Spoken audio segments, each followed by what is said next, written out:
Buenos días. Este es el segundo vídeo que es el que empieza con las leyes de Mendel. Como ya hemos comentado antes, Mendel nunca expresó los resultados de sus experimentos en forma de leyes, sino que fue Karl Correns, uno de los redescubridores que en 1900, haciendo el mismo tipo de experimentos, redescubrió las leyes, descubrió los resultados y los principios que regían la herencia. Fue, como digo, Karl Correns quien formuló las leyes como las conocemos hoy en día. Así es que cuando leemos ley primera, no es Mendel el que la enunció así, sino Correns. La primera y la segunda leyes de Mendel se refieren a la herencia de un único carácter y en la tercera, Mendel estudió la transmisión de dos caracteres. La primera ley de Mendel viene de que en sus experimentos Mendel cruzó dos variedades diferentes de individuos, ambos eran homocigóticos para un carácter que era el color de las semillas. Una de las variedades tenía guisantes verdes y la otra tenía guisantes amarillos. ¿Por qué sabía que eran homocigóticos? Pues porque durante varias generaciones los había autofecundado y había comprobado que los amarillos solo daban guisantes amarillos y los verdes solo verdes. Es decir, que sabía que solo tenían un único carácter para el color. ¿Qué es lo que observó al cruzar los amarillos con los verdes? Pues que en la primera generación filial, la F1, todos los guisantes eran de color amarillo, es decir, el fenotipo, el aspecto era amarillo. ¿Qué es lo que dedujo Mendel de aquí? Pues dedujo que el carácter amarillo dominaba sobre el carácter verde. Y lo llamó así, llamó dominante al carácter de los parentales que se manifiesta en la primera generación. Y recesivo al que nos expresa, es decir, al verde. Estamos aquí en la F1. Ahora nosotros ya, con los conocimientos genéticos que tenemos en la actualidad, que sabemos que los caracteres están en los genes y que los genes están en los cromosomas, podemos explicar los resultados a la luz de la meiosis, ¿vale? Entonces, un organismo diploide tiene dos alelos para cada carácter, uno en cada cromosoma homólogo. Acordaros, este sería uno, el que tiene el carácter amarillo, y este sería el que tiene el carácter verde. ¿Por qué dibujo un solo brazo en cada uno de los cromosomas homólogos? Pues porque en las células somáticas nosotros no tenemos los cromosomas con dos brazos, solo tienen dos brazos cuando se multiplica, es decir, se replica, el ADN en la interfase para que luego cada uno de esos brazos puedan ir a las células diferentes. Entonces, un individuo diploide, como hemos dicho, tiene dos alelos. En el caso del homocigótico amarillo serían los dos alelos iguales y en el del verde también. Cuando se forman los gametos, lo primero que sucede en la primera división meiótica es que, si os acordáis, un cromosoma homólogo va a cada una de las células hijas de la primera división, pero aquí sigue existiendo el carácter amarillo y aquí también. ¿Y qué es lo que sucede en la segunda división meiótica? Pues que los cromosomas, cada uno de los cromosomas que está en una célula, un homólogo está aquí, otro homólogo está aquí, va a ir a parar a un gameto diferente. De manera que todos los gametos descendientes de este individuo tendrán el alelo amarillo y todos los descendientes, todos los gametos que va a producir este individuo, que es homocigótico verde, van a tener el alelo A minúscula, es decir, el color verde. En la fecundación, ¿qué va a suceder? Pues que un gameto del padre se va a juntar con un gameto de la madre y van a restituir la condición diploide, pero este individuo, claro, recibe uno de este y otro de este, con lo cual va a dar lugar a un individuo heterocigótico que manifiesta el carácter amarillo porque este carácter es dominante. Si el cruce se realiza entre dos individuos A mayúscula mayúscula y A minúscula minúscula, esta es la explicación que normalmente damos en los problemas, cada uno produce un único tipo de gametos, pero la explicación está aquí arriba, ¿vale? A mayúscula y A minúscula respectivamente, y de su unión obtenemos un único genotipo posible cuya manifestación es el carácter dominante A. Es decir, todo esto que estamos representando aquí, él no lo sabía a este nivel de localizarlo en los gametos. Así es que la generación paterna tiene A y A minúscula para los problemas, acordaros de que este A quiere decir que en un cromosoma está el A mayúscula y en el otro también, y que los gametos van a ser de los dos tipos posibles, que en este caso es un único tipo, porque solo son A mayúscula, y aquí este solo va a dar A minúscula. Entonces, cuando tengáis que hacer en los problemas los cruces, fijaros que siempre se intenta ver todas las posibilidades. Este con este, este con este, este con este y este con este. De manera que nos da esas 4 posibilidades que son todas iguales, puesto que los alelos, es decir, los gametos, son todos los de este igual y todos los de este igual. ¿Cómo se formula esta primera ley, que se llama la ley de la uniformidad de los híbridos de la primera generación filial? Pues que todos los descendientes del cruce entre dos organismos de raza pura para un mismo carácter, es decir, homocigóticos, son organismos híbridos o heterocigóticos uniformes, quiere decir que son todos iguales, tanto en su genotipo como en su fenotipo, e iguales en su fenotipo al progenitor que presenta el carácter dominante. Es decir, que cuando cruzamos dos individuos homocigóticos, el recesivo y el dominante, en la primera generación solo se manifiesta el carácter dominante. La segunda ley de Mendel es la continuación de este experimento, es decir, en el siguiente experimento Mendel cruzó entre sí o autofecundó, se puede entender como que se fecunda con la misma planta o con otra que es igual, los individuos heterocigóticos de la primera generación filial o F1 obtenidos en el primer grupo de experimentos. ¿Qué es lo que observó? Pues observó que en la descendencia obtenida en la segunda generación filial, es decir, los hijos de los A mayúscula A minúscula por A mayúscula A minúscula, presentaban diferentes fenotipos. De cada 4 semillas, una era verde, es decir, reaparecía el fenotipo parental que había quedado oculto en la F1, el recesivo, y el resto eran de color amarillo, es decir, que del total de individuos, el 25% eran de semilla verde y el 75% eran de semilla amarilla, es decir, una proporción 3:1. Para explicar este resultado, lo que propuso Mendel fue que cada carácter de un individuo está determinado por 2 factores hereditarios, que los llamó elementos o elemente, cada uno procede de un progenitor, y los descendientes heredan los factores que determinan el carácter que podrán manifestarse o no en la descendencia. Y estos factores se separan o segregan en cada progenitor, es decir, en cada progenitor sus 2 alelos se van a separar y se transmiten a la descendencia de forma independiente. Es decir, que un híbrido A mayúscula A minúscula transmite a sus descendientes o bien el factor A mayúscula o bien el A minúscula y el otro igual. La explicación actual de este experimento, según la meiosis, sería que al formarse los gametos de los individuos híbridos de la F1, los alelos A mayúscula A minúscula, que se encuentran cada uno en uno de los cromosomas homólogos, fijaros, este sería un híbrido que tendría un cromosoma un cromosoma con el alelo A mayúscula y el otro con el alelo A minúscula. Esto sería después de la replicación del ADN previa a la meiosis, y el otro sería igual. Y si os fijáis en la meiosis, se separa un cromosoma aquí y otro cromosoma a la otra célula de cada par de homólogos. En este caso consideramos solo un homólogo porque solo consideramos un carácter, y en el otro lo mismo. Esta célula va a producir gametos A mayúscula y esta célula en la meiosis 2, cuando se formen los gametos, va a dar A minúscula A minúscula. Es decir, que un individuo heterocigótico va a producir la mitad de gametos A mayúscula y la mitad de gametos A minúscula. De manera que si nosotros los cruzamos, si os fijáis aquí en la fecundación, elegimos un A mayúscula y una minúscula porque es lo mismo poner 2 de estos y 2 de estos que uno de cada, es decir, solo hay 2 tipos. 50% de este, 50% de este. Y si os fijáis, cuando este se cruza, se junta con este en la fecundación, da el dominante homocigótico. Cuando este se cruza con el A minúscula, A mayúscula, minúscula, este con este también da A mayúscula, A minúscula, y este con este da A minúscula, A minúscula. Mendel esto no lo sabía, él simplemente observaba que este era verde porque aquí se juntaban los 2 alelos recesivos y que estos 3 eran amarillos. ¿Por qué? Pues porque el A es dominante y aunque estos 2 sean heterocigóticos, pues manifiestan el carácter dominante.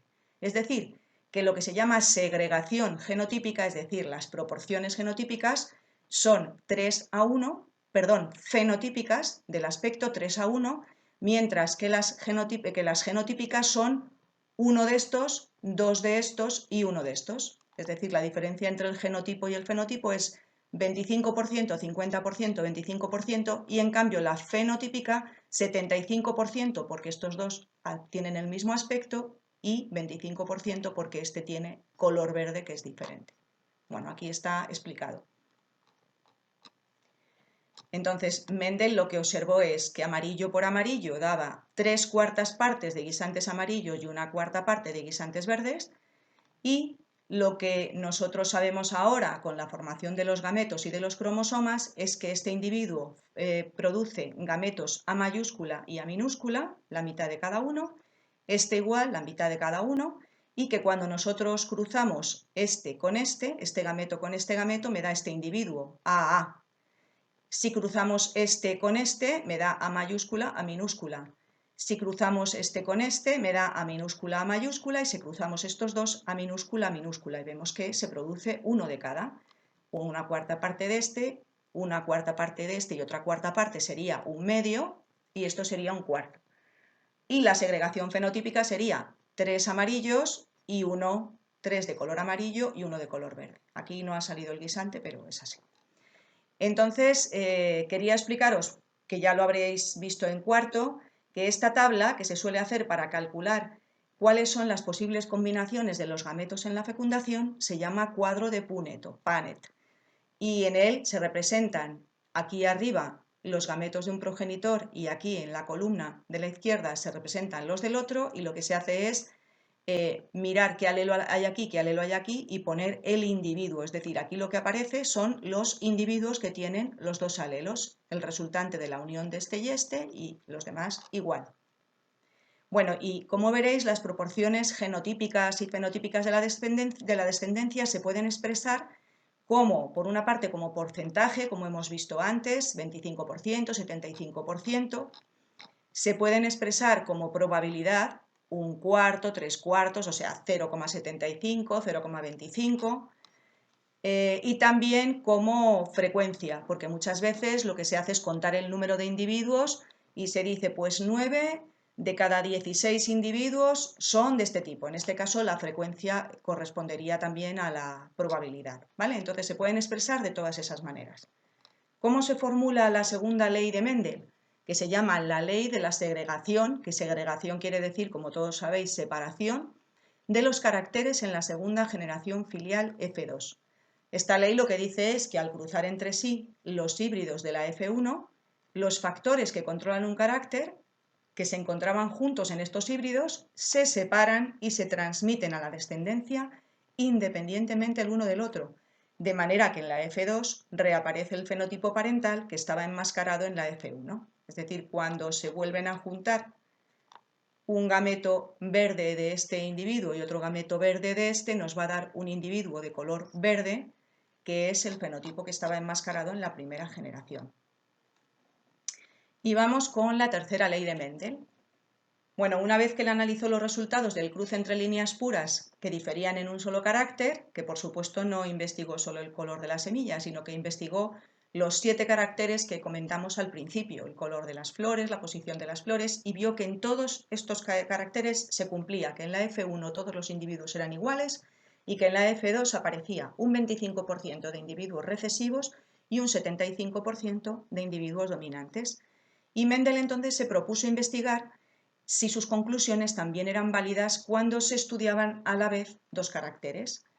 ¿Qué caracteres eligió él? Pues eligió el color de la semilla y la forma de la semilla. Hay unas semillas que son lisas, como una esfera redondita y totalmente lisa, y otras que son rugosas, es decir, con entrantes y salientes.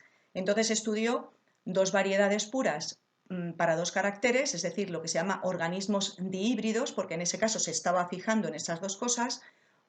Unos eran con semillas amarillas y de color liso, y otros eran con semillas verdes y, he dicho semillas de color amarillo y forma lisa, y otros con semillas de color verde y forma rugosa. ¿Por qué sabía que eran homocigóticos? Lo mismo, los cruzó durante muchas generaciones y observó que los de semillas amarillas y lisas siempre daban descendientes de semillas amarillas y lisas, y pensó, estos individuos tienen el mismo tipo de factor por duplicado, ¿vale?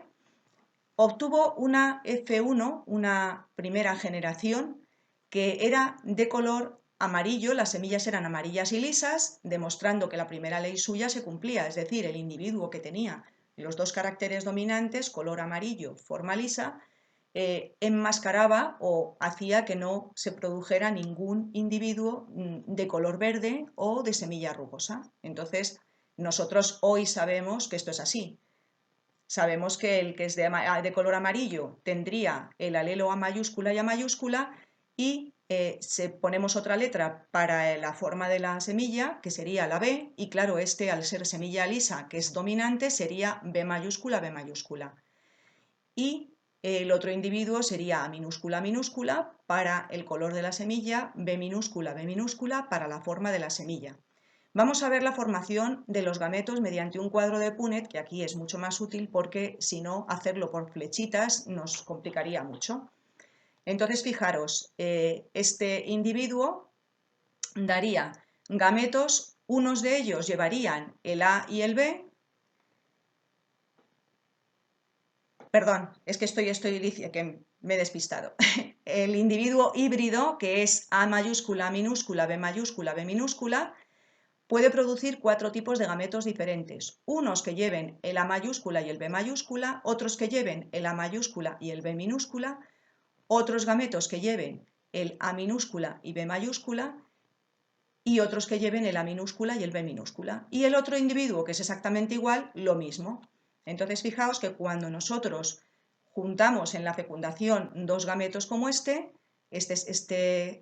guisante va a ser dominante. Todos estos que son amarillos y lisos van a tener al menos uno de los alelos dominantes. Este tiene los dos, este tiene dos del color y uno de la forma, este tiene uno del color y dos de la forma, pero claro, en el momento en que aparece uno de los alelos dominantes, el individuo tiene o color amarillo si aparece una mayúscula, o además forma lisa si tiene una B. Entonces ahí, fijaros, 1, 2, 3, 4, 5, 6, 7, 8, 9 de los 16 totales que se pueden formar diferentes, 9 son A mayúscula, B mayúscula.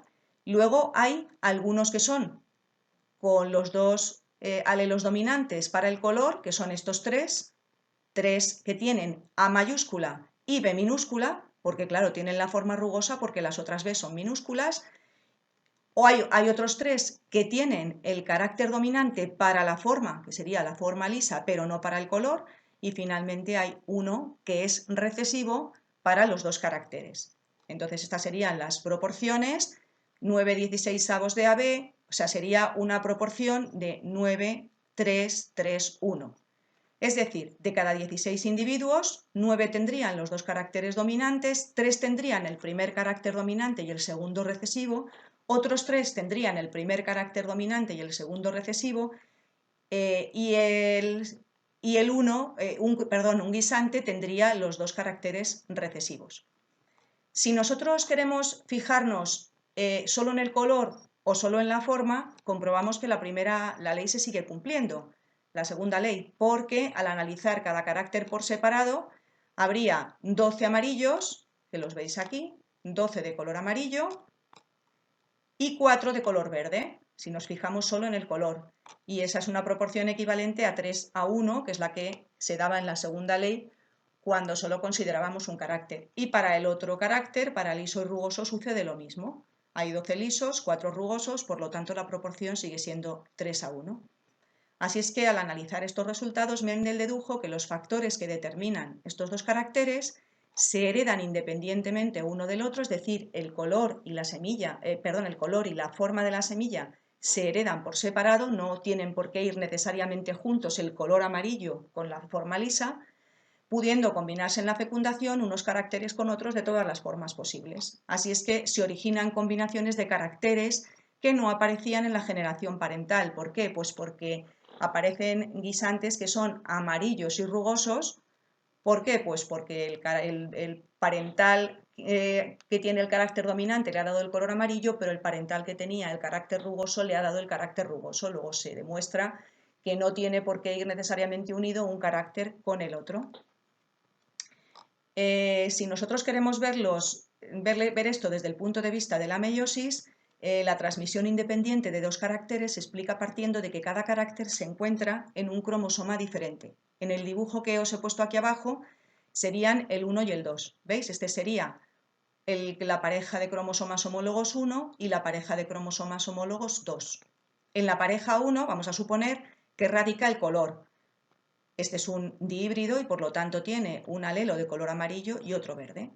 Y en el cromosoma 2 estaría el gen o el carácter que determina la forma de los guisantes. Llamamos B mayúscula a la forma lisa, que la hemos pintado de color rojo, y B minúscula a la forma rugosa, que la hemos pintado de color negro, y en el otro híbrido exactamente igual. Vamos a ver qué sucede en la meiosis. Pues en la meiosis lo que sucede es que tenemos los dos pares de homólogos y ya sabéis que en la primera división meiótica uno de este par y uno de este par van a ir a una célula y uno de este par y uno de este par a la otra, es decir, se van a separar en la primera división meiótica, un miembro de cada par de la pareja de cada par de homólogos va a ir a una célula.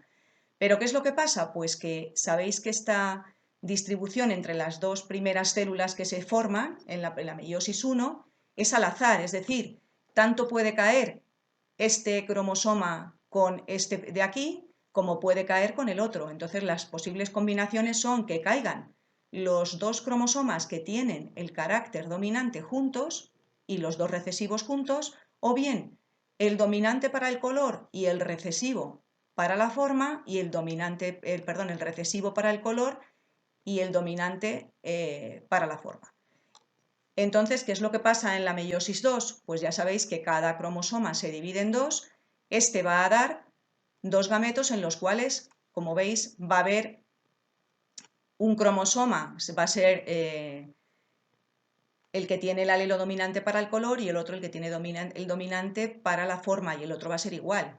Y en este igual se van a producir los dos recesivos, es decir, en la meiosis 2 va a ir una cromátida de color verde y una cromátida del otro cromosoma de forma rugosa a cada una de las células. ¿Qué pasa en estos dos? Pues en estos dos lo que va a pasar es que va a ir el dominante con el recesivo y aquí el recesivo con el dominante al revés. Entonces, si os fijáis, se producen todos estos tipos de gametos. Se producen los gametos A mayúscula, B mayúscula, A minúscula, B minúscula, A mayúscula, B minúscula y A minúscula, B mayúscula, que son los que hemos visto aquí en la tabla de Punnett, en el cuadro de Punnett. Porque la meiosis, esto en una de las fecundaciones solo se producirán en estos dos tipos de gametos, pero si nosotros cruzamos muchos individuos, como hizo Mendel, pues la probabilidad de que se produzcan gametos de este tipo o gametos de este tipo es exactamente la misma, por lo tanto va a haber un cuarto de cada tipo de gameto.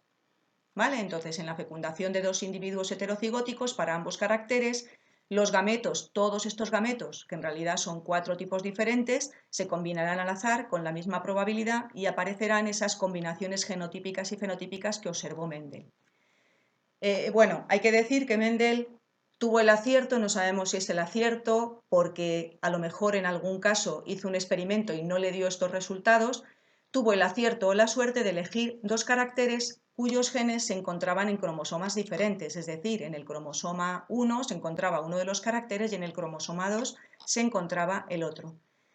Si esos dos caracteres hubieran coincidido en el mismo cromosoma, es decir, que aquí estuviera el gen A mayúscula y, por ejemplo, por aquí arriba estuviera el B mayúscula o el B minúscula, entonces no le habría salido el mismo resultado. La transmisión no sería independiente porque irían en el mismo cromosoma. Imaginaros que aquí estuviera el A mayúscula y el B mayúscula, pues en este mismo cromosoma se transmitiría siempre el carácter A mayúscula y B mayúscula y nunca podría haber gametos de este tipo. Pero él pues no sabemos muy bien si fue que acertó al elegir esos caracteres, porque hay caracteres que sí que se transmiten independientemente, o que desechó los experimentos en los que los resultados le daban proporciones que no eran las que él esperaba. ¿Cómo formuló su tercera ley? Pues la tercera ley, que se llama la ley de la transmisión independiente de los caracteres, lo que dice es que los caracteres hereditarios se heredan independientemente unos de otros, debido a que los factores responsables de dichos caracteres se transmiten a la descendencia por separado y se combinan de todas las maneras posibles. Y esta tercera ley se cumple también para trihíbridos, es decir, heterocigotos para 3 caracteres diferentes, o políbridos con 4 caracteres diferentes, 5 caracteres diferentes. Y aquí, bueno, lo único que hay que tener en cuenta es que si el número de gametos posibles para un dihíbrido es 4, es decir, hay 1, 2, 3 y 4, pues cuando aumentamos el número de caracteres, en un trihíbrido serían 8, en un polihíbrido serían 2 elevado a n, siendo n el número de caracteres considerados. Es decir, que se complica muchísimo el análisis estadístico porque aumenta exponencialmente el número de gametos posibles.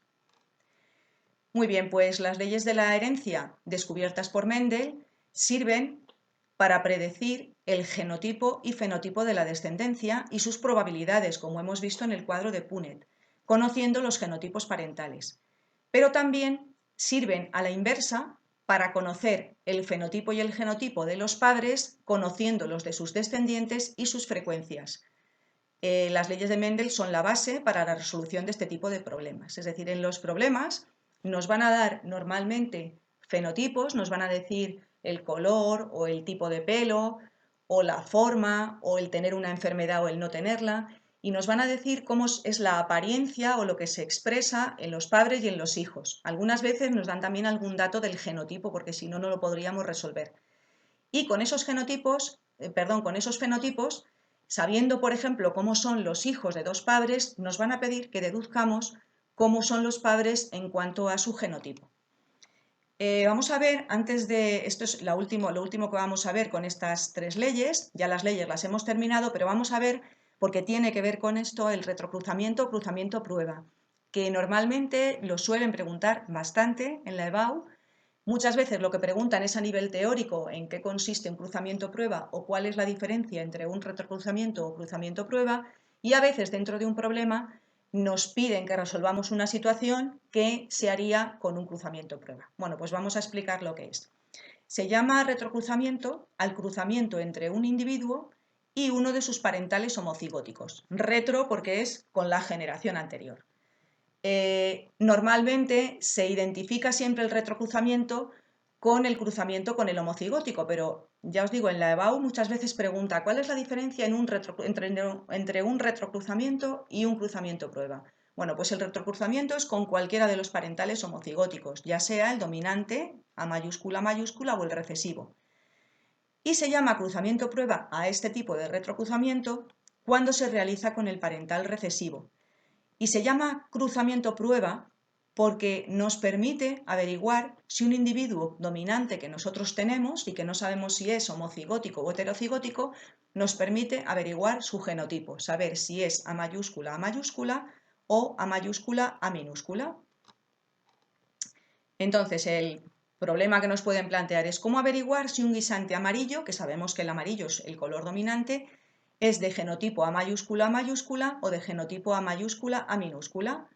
Pues muy bien, lo cruzamos con un homocigótico recesivo, es decir, con un parental homocigótico recesivo o con un individuo similar a él. Y observamos los fenotipos de los descendientes. ¿Qué va a pasar si el guisante que teníamos era A mayúscula? Se ve enseguida, solo produce gametos A mayúscula. Al cruzarlo con el homocigótico recesivo, todos los descendientes van a ser amarillos, porque todos van a ser híbridos. ¿Qué pasaría si este individuo amarillo no fuera A mayúscula, sino A mayúscula minúscula, que produciría dos tipos de gametos? Y en un momento determinado, un gameto A minúscula podría fecundarse con uno A minúscula y nos daría guisantes verdes. ¿En qué proporción? Pues la mitad. A mayúscula con A minúscula con A minúscula serían verdes. Si el experimento no hacemos muchos cruces y no lo podemos analizar a nivel estadístico, lo que sí podemos saber es que en el momento en que yo tenga un descendiente verde, este individuo no puede ser homocigótico. Y eso es muy importante para los problemas. Por ejemplo, si nos dicen que un individuo de ojos marrones que se casa o se junta con una mujer de ojos azules, el azul sería el recesivo y el marrón sería el dominante, y tienen un hijo de ojos azules, ya sabemos que el padre, aunque tenga los ojos marrones, tiene que ser heterocigótico, porque si fuera homocigótico, aunque se juntara con una persona con los dos alelos recesivos, todos los hijos serían A mayúscula, A minúscula de ojos marrones, que es un carácter dominante. Entonces, esta es una de las cosas claves en los problemas. Bueno, aquí está la explicación que os acabo de dar aquí. Y ya os pongo aquí un poco el aviso de que suelen preguntar la diferencia entre retrocruzamiento y cruzamiento prueba. El cruzamiento prueba es un retrocruzamiento, pero es un retrocruzamiento específico con el homocigótico recesivo. Y en problemas, pues importante lo que os acabo de explicar, de que si aparecen hijos del carácter recesivo, es porque el padre era heterocigótico. Bueno, y aquí lo dejamos. En el siguiente vídeo veremos el mendelismo complejo, es decir, variaciones que se presentan a las leyes de Mendel, aparentes variaciones en las proporciones genotípicas y fenotípicas de la descendencia.